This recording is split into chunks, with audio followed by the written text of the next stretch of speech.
ఎన్నో దగ్గర ఒకటి ఆపాలి. ఏది ఆపాలో మీరే చెప్పు. ఏది లేదు. నాకు ప్రతి నెల కనీస అవసరాలు తీరాలంటే 22,500 కోట్లు కావాలి. ఇప్పుడు నాకు వస్తున్నది 18,500 కోట్లే. ఇంకొక 7,500 కోట్లు ఉంటే ఆయన 50,000 కోట్ల రూపాయలు కాంట్రాక్టర్లకు పెండింగ్ పెట్టిపోయి నాకు ఇయ్యాలి. మరి నా దగ్గర ఉన్నది ఇదే. అసలుకే నాకు తుట్టు ఉన్నది. మళ్ళీ తుట్టిలో భాగంగా మూలిగే నక్క మీద తాటికాయ వచ్చి పడ్డది అన్నట్టు మీరు సమ్మె పోటు ఏమన్నా ఇచ్చిందంటే ఇది రాష్ట్రానికి నష్టం సోదరులారా. మీరు వేరే వాళ్ళు కాదు, మీరు మా కుటుంబ సభ్యులు. మీరే కూర్చోండి, మాట్లాడదాం. రాండి, మంత్రితో మాట్లాడండి. శాఖలు అందరిని పంపిస్తా, నేను కూడా కూర్చుంటా. వాళ్ళతో మాట్లాడినాక నా దగ్గర రండి. ఎట్లా చేద్దామో చెప్పుర్రి. నాది నాకేంది ఎవరెక్కడైనా ఓని అనే విధానం కాకుండా అందరికీ ఎట్లా చేద్దామో చెప్పుర్రి. వెసులుబాటు కల్పించండి. వెసులుబాటు ఎట్లా చేద్దామో చెప్పుండ్రి. మేము ఏది కూడా నేను దాచిపెట్టను. ఓ సంవత్సరం అయితే కొంచెం కుదురుకుంటాం. మొదటి 6 నెలలు పార్లమెంట్ ఎలక్షనే, తర్వాత ఆర్థిక సంక్షోభమే, ఆ తర్వాత ఇప్పుడే కొంచెంగా పట్టాలు ఎక్కుతున్నది. ఇప్పుడు మళ్ళా ఏదైనా అవతల కడుపు మంటతోని అసూయతోనో విషం నింపుకొని ఆలోచనలతోని కొన్ని తప్పుడు మాటలు తప్పుడు ఆలోచనలు చెప్పి అట్లెందుకు చేయరు ఇట్లెందుకు చేయరు, ఇప్పుడు చేయాలి కదా అప్పుడు చేయాలి కదా, 10 ఏళ్ళు చేయలేనోడంట వచ్చి మనకు చెప్తున్నాడు. నేను వరంగల్ ఆయన చెప్పుడు చూడాలిగా. ఆయన బాధ, దుఃఖం, ఆవేదన, అధికారం కోల్పోయిందని ఎట్లున్నదో చూసిరు కదా. గంత విషం ఉంటుందా 40 ఏళ్ళు అధికారం అనుభవించినోనికి? ఎంత విషం కక్కుతున్నాడు. కడుపు నిండా విషమే, ఇంకో ఆలోచనే లేదు. అరే పిల్లలు చేస్తురా, మరి కొంత సమయం ఇవ్వాలి కదా. 10 ఏళ్ళు మాకు కూడా ఇచ్చారు, వాళ్ళకు 4 ఏళ్ళు నీరు చేయని, మేము కూడా సహకరిస్తాం. మేము కూడా నా అనుభవం ఉంది, సూచన చెప్తా. గిట్ల కాదు గట్ల చేయండి. మీకు అనుభవం ఒకవేళ వయసు ఉడుకు రక్తం ఉంటే గట్ల కాదు, అనుభవంతో మేము చెప్తున్నాను. ఒక్క మాట నన్ను చెప్పిండే ఈడు ఉన్నోళ్ళు చెప్పరు. మీరు అందరు వినుంటారు కదా ఆయన ఏం చెప్తాడు. తిట్టుడు శాపనార్థాలు తప్ప.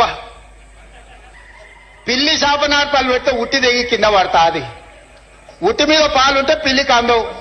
ఇక పిల్లి కింద కూర్చొని ఒకటే పైకి తలెత్తి శాపనార్థాలు పెట్టి నా ఉట్టి దిగిపడా, ఆ కుండ వలిగిపోను, ఇది ఇట్లా జరగని అది అట్లా జరగని.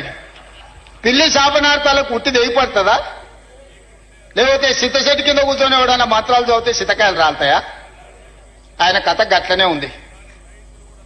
ఇట్లాంటి మంత్రాలతోటి ఇట్లాంటి శాపనార్థాలతోని తెలంగాణ ప్రజలు విఘ్నులు. చంద్రశేఖరరావు గారు, మీరు చేసిన మోసం, మీరు చేసిన దగ, మీరు చేసిన దోపిడి ఇంకా కళ్ళ ముందల కనిపిస్తూనే ఉంది.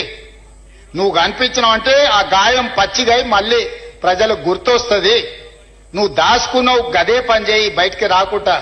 కొంత కాలానికన్నా జనాలు నువ్వు చేసిన పాపాలను మర్చిపోతారు. నువ్వు మళ్ళా కనిపించినావంటే అన్ని గుర్తుపడతారు. మేం చెప్తానే ఉన్నాం. అవుల పోరలు, ఆ పోరలు ఏందే అట్లిచ్చినావు ఊరి మీద కానీ చెప్పలే అసెంబ్లీలో. ఆయన గదే అన్నాడు. ఆడ వేదిక ఈ పోరగాళ్ళని పిల్లల్ని పంపిస్తేనే వాళ్ళు చెప్పలేకపోతున్నారని. వాళ్ళ పిల్లలు అవల మాటలు మాట్లాడుతున్నారని నేను ఎప్పుడో చెప్పినా. అక్కడికి వచ్చే చదువు నేర్పు. దళితుని ముఖ్యమంత్రిని చేస్తాను మోసం చేస్తూ కనీసం ఆ దళితుని ప్రతిపక్ష నాయకుడినన్నా చెయ్యి. కనీసము అప్పుడు చేసిన మోపాలు కొన్నన్నా గడుక్కో. అంతే తప్ప ఆయన మాటలల్లా మళ్ళీ ముసుగు తోడుకొని రావాలనే ప్రయత్నం చేస్తుండు. కపట నాటక సూత్రధారి అని వెనకటికి చెప్పారు కదా. కపట నాటక సూత్రధారి మళ్ళీ బయలుదేరిండు. ప్రజలు అప్రమత్తంగా ఉండండి. కార్మిక సోదరులారా, మేడేనా నేను మాట ఇస్తున్నా. ఏ వెసులుబాటు ఉన్నా ప్రతి రూపాయి మీ సంక్షేమం కోసం, మీ అభివృద్ధి కోసం, మీ పిల్లల చదువుల కోసం ఖర్చు పెట్టే బాధ్యత నాది. నమ్మండి నన్ను. 20 ఏళ్లు మీకు అండగా నిలబడతా. నమ్ముకున్నోళ్లను కాపాడుకునే బాధ్యత మా ప్రభుత్వం చేస్తుంది. కులగణన చేస్తామన్నాం, చేసినాం. ఎస్సీ వర్గీకరణ చేస్తా అన్నాం, చేసినాం. ఉద్యోగాలు ఇస్తా అన్నాం, ఇచ్చినాం. సన్న బియ్యం ఇచ్చినాం. ఇవాళ ఆడబిడ్డలకు బస్సు ఉచితంగా ఇచ్చినాం. చెయ్యగలిగింది ప్రతిదీ చేస్తున్నాం. ఏదైనా సమస్య ఉంటే మీకే చెప్పుకుంటాం. మీరే మా పెద్దలు. మేము ఒకరి దగ్గరికి వెళ్ళి చెప్పుకునే అవసరం నాకేముందా? మీరందరు కలిస్తే, మీరందరూ మా అండగా నిలబడితే ఆ కుర్చీలో కూర్చున్నా. మా తాతలు ఇచ్చిన ఆస్తి కాదు ఆ కుర్చీ, మీరిచ్చిన కుర్చీ. మీకే చెప్పుకుంటే ఏమన్నా ఉంటే ఎవ్వరు ఏం అనుమానం పెట్టుకోకండి. ఏడికి వెళ్తే ఆడుకొచ్చి కూర్చుంటా, మీ మధ్యలోనే కూర్చుంటా. నాకున్నది ఏంటంటే నా దగ్గర ఏం గుంజుకుంటారు? ఏముంది నా దగ్గర మీరు గుంజుకోనికి? ఏదైనా ఉంటే చెప్పుకుంటారు. చెయ్యాలనే చిత్తశుద్ధి నాకుంది. చేయగలిగింది ఉంటే అక్కడికక్కడనే చేసి వస్తా. అందుకే ఈ ప్రభుత్వం మీది మంచిగా నడుపుకుందాం. వాడో వీడో మన మీద విషపు సూపులతోని అంటారు కదా కళ్ళల్లో ఏదో ఉన్నదని, అట్లాంటి కళ్ళల్లో పెట్టుకొని కొంతమంది మన ప్రభుత్వాన్ని దెబ్బతీయాలను, మన ప్రతిష్టను ఇవాళ భంగం కలిగించాలని చూస్తారు. కేంద్ర ప్రభుత్వానికి కూడా తెలంగాణ మోడల్ తప్పలేదు. తెలంగాణ మోడలే ఈరోజు కేంద్ర ప్రభుత్వం తీసుకోవాల్సి వచ్చింది. తెలంగాణని ఈ దేశానికి రోల్ మోడల్ అని చెప్పి నేను చెప్పదలుచుకున్నా. అందులో మీరే భాగస్వామి. రేపు వచ్చే మన గిగ్ వర్కర్స్ పాలసీ ఈ దేశానికి రోల్ మోడల్ అవుతుందని నేను చెప్పదలుచుకున్నా. కార్మిక చట్టాలను సవరించి కార్మికులకు రక్షణ కల్పించి కార్మికులను ఆదుకునే విధానాన్ని ఎప్పుడైతే తెలంగాణ రాష్ట్రం తెస్తుందో అది తెలంగాణకి మోడల్ అవుతుంది. కేటగరైజేషన్లో మనమే నెంబర్ 1, కులగణలో మనమే నెంబర్ 1, గిగ్ వర్కర్స్ పాలసీలో మనమే నెంబర్ 1, ఆర్టీసీ బిడ్డలకు ఉచిత బస్సులో మనమే నెంబర్ 1, ఈ రాష్ట్రంలో శాంతి భద్రతలను కాపాడడంలో దేశంలోనే మనమే నెంబర్ 1, నిత్యావసర వస్తువుల ధరలను నియంత్రించడంలో మనమే సమస్యను పరిష్కరించడంలో మనమే number 1. Telangana is number 1. Telangana is rising తెలంగాణని ఎవడు ఆపలేడు.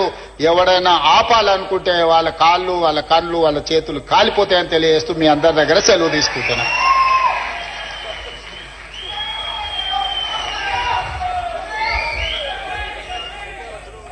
ధరలను నియంత్రించడంలో మనమే నెంబర్ 1, నిరుద్యోగ సమస్యను పరిష్కరించడంలో మనమే number 1. Telangana is number 1. Telangana is rising తెలంగాణని ఎవడు ఆపలేడు. ఎవడైనా ఆపాలనుకుంటే వాళ్ళ కాళ్ళు